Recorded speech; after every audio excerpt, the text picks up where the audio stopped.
Alright, what's going on, guys? Today we're going to analyze Berserk 367. Now you're probably saying to yourself, hey Tranquil Dionysian, you already did a review on Berserk 367. Why are you doing this? Well, to be honest with you, upon rereading the manga, I actually came across some information that was rather interesting that I didn't mention in my review, and I feel like is pivotal moving forward. Stuff that I feel like a lot of people probably missed, and stuff that is crucial to understanding where the story might go in the future. So, without further ado, let's get right into it.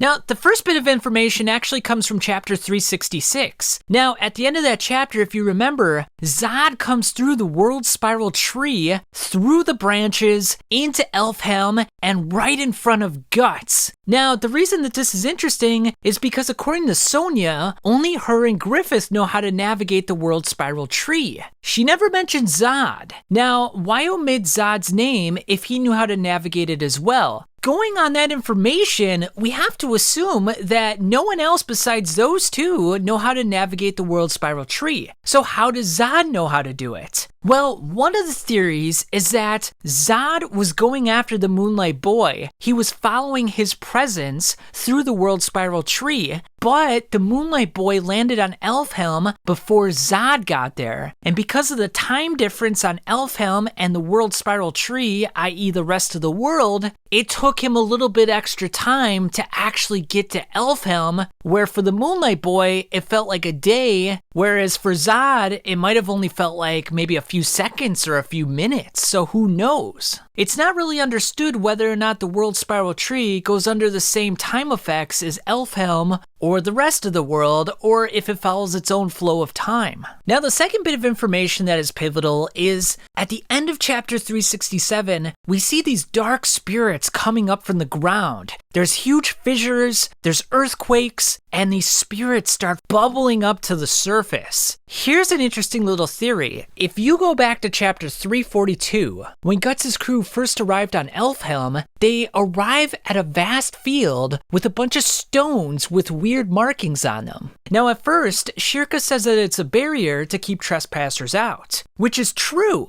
However, when we go to a later chapter, and Skull Knight visits the grave of the Lady Priestess of Cherry Blossoms, the stone has the same kind of markings on it, and that's a gravestone. So that means that this field right here is a field of gravestones. And we already know that the Wicker Man and the Pumpkin Spirits thrived off of dead souls. They were manipulated via magic. Does that mean that all of Elfhelm, all of the vitality comes from the fact that they are manipulating dead souls under the surface? Hence the reason they have Volvapa and Hanar down there, to sort of keep the dead souls in check. And is Griffith simply unleashing those dead souls upon the world? So it's actually kind of interesting because Elfhelm kind of looked like this paradise. It looked like this land where everyone was frolicking and having fun, but it certainly seems like there's some dark secrets here. The fact that maybe all of their land, all of their beauty is standing on top of a field of graves, dead, evil souls that are being manipulated by the magic users. And it's theorized that many of these souls came from Geyseric's time. Now, if you look at these souls, or maybe you want to call them a ghost or a specter, it kind of reminds you of the fact that the Skull Knight is a specter in a suit of armor. So is Griffith trying to revive the dead, deceased people of Geyseric's kingdom and make them part of the physical world once again? That would be rather interesting, because if Void is the sage that Mosgus was talking about at the Tower of Conviction, then some of these souls might be some of his followers. And who the heck knows what sort of plans Griffith and the God Hand have for these specters, these spirits. Now, another interesting thing to ponder about this chapter is Farnese was a lost cause. She didn't really have much going for her in life. After she lost the Holy See in Mosgus, she was just a wreck. But what gave her purpose was being Casca's aide, was being by Casca's side and giving her safety. But now that Griffith is going to take Casca away, does that mean that Farnese is going to lose all sense of purpose? Now, I know through the use of magic, she's sort of building confidence within herself. So I don't think she would totally lose herself. However, Casca is still an important part of her life, and I would imagine that this would be very traumatic for her if she were to go away. And speaking of going away, what is Griffith planning with Casca? Is he going to take her to Falconia and lock her up? That way, every time he turns into the Moonlight Boy, he doesn't leave the kingdom. He's always within the kingdom. And what is he going to do to her? I mean, is he going to keep her safe? Is he going to torture her? Is he going to lock her in a large tower, just like the sage was locked in a large tower? Who knows? I mean, anything's on the table at this point. The next important question that I'm wondering about is,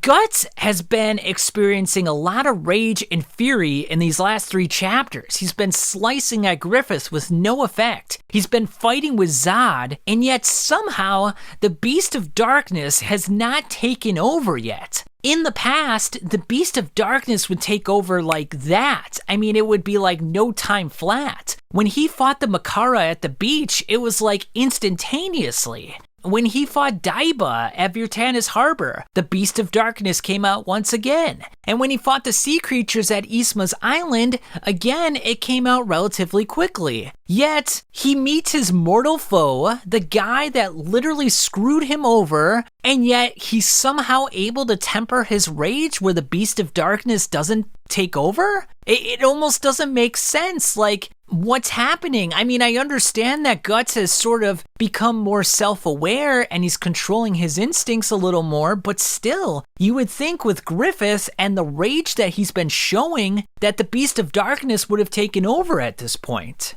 Now, this one I actually saw on SkullKnight.com. Now, some people have pointed out similarities between Cheech and Donnan. Now, if you remember Cheech, she was the little flower spirit that came to Guts' aid when he was locked up in the cell. Now, because she used up all the petals on the flower, she ended up sacrificing herself for Guts. And many people have drawn parallels between that and Donnan because all the cherry blossoms on Elfhelm are falling down, and Donnan looks to be in noticeable pain. She looks to be struggling and straining. So definitely some similarities there. I mean, definitely mages and elves seem to be of the same ilk. They have similar powers and such, so it definitely makes sense. And it certainly brings up a lot of questions like, if Elfhelm were to be destroyed, what would happen to the mages? I mean, what would happen to the fairies? Would they find another place to live, or would they just simply vanish? Who the heck knows? Another thing that I'm wondering about is, why did Farnese and Shirka not fight back against Griffith? Now, the scene's kind of cut forward a little bit. There's no continuity here, so it's kind of hard to tell what happened.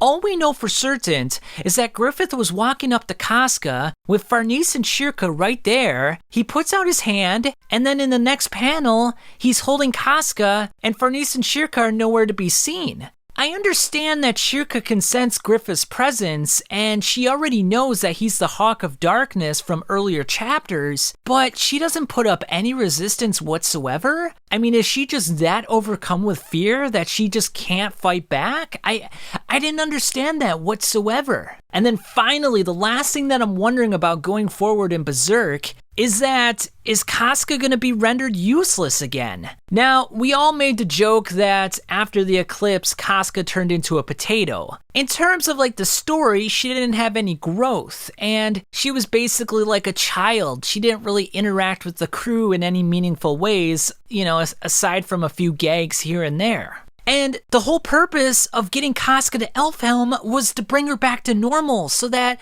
she could build relationships with Farnese and Shirka and hopefully Guts once again and start to grow as a character again. But if she's taken away by Griffith and locked away and we barely see her, or she's incapacitated because the trauma just sent her into a shock, then we're back to square one again. We're back to the point where she's not receiving any sort of character development or any growth whatsoever, and it feels kind of like we're getting cheated in a way, because it's like we waited 200 plus chapters to see Casca back to normal, and we don't get that anymore? Like, I understand. The plot is going to move forward, there's a direction, and things will make sense in the future, but at this point in time, I'm a little worried because it's like, dang, I really wanted to see Casca back to normal, and we might never get that again. So tell me what you guys think of these speculations. Tell me what you think is going to happen in Berserk 368. And yeah, I'll catch you guys on the flip side.